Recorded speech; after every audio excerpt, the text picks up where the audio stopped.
AB positive, AB আপনি positive যদি কোথায় থাকেন?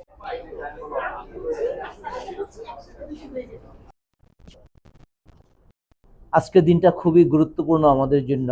নতুন বাংলাদেশের ইতিহাসে আজকের দিনটা ভিত্তি হিসাবে কাজ করবে। আমরা জানি যে আমাদের আজকের দিনে প্রথম জুলাই বিপ্লবের প্রথম শহীদ ছিলেন শহীদ আবু সাইদ।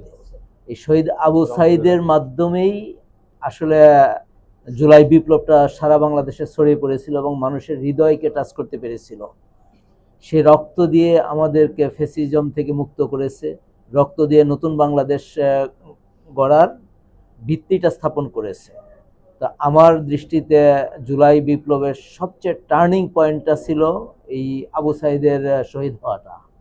আবু সাইদের শহীদ না হলে এই আন্দোলনটা হয়তো কোটা বিরোধী আন্দোলনই থেকে যেত এবং সরকার যদি কোটার দাবিগুলো মেনে নিত তাহলে তো আন্দোলনটা স্তীমিত হয়ে যেত, আমরা ফ্যাসিজমের মুখ থেকে বের হতে পারতাম না।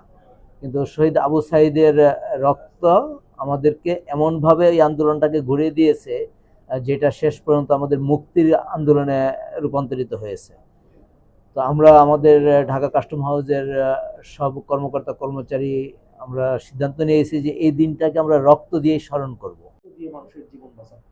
তো ওনাকে ধন্যবাদ। শহীদ আবু সাইদের রক্তের বিনিময়ে আমাদের দেশ ফ্যাসিজম মুক্ত হয়েছিল। সেই লক্ষ্যে আমাদের ঢাকা কাস্টমস হাউসের কমিশনার মহোদয় আজকে রক্তদান কর্মসূচি আয়োজন করেছে বাংলাদেশ থ্যালাসেমিয়া ফাউন্ডেশনের মাধ্যমে।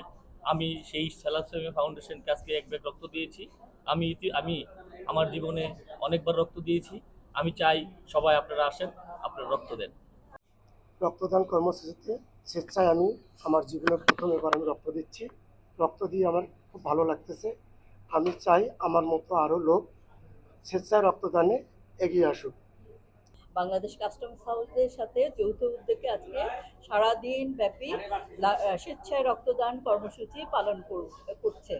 আমাদের থ্যালাসেমিয়া ফাউন্ডেশনের যেটা মূল লক্ষ্য হচ্ছে আমাদের থ্যালাসেমিয়া রোগীদের প্রতি 2 সপ্তাহ অথবা 3 সপ্তাহ পরপর রক্তদান লাগে এবং এই জন্য আমরা বিভিন্ন প্রতিষ্ঠানে স্বেচ্ছায় রক্তদান কর্মসূচি পালন করে থাকি। আমরা আশা করছি আজকে 100 থেকে 150 ব্যাগ হয়তো তাদের কালেক্ট হবে এবং আমাদের রোগীদের দৈনন্দিন চাহিদা হচ্ছে 100 থেকে 120 ব্যাগ।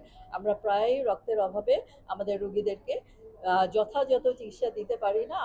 আমি এই উদ্যোগের সাফল্য কামনা করছি।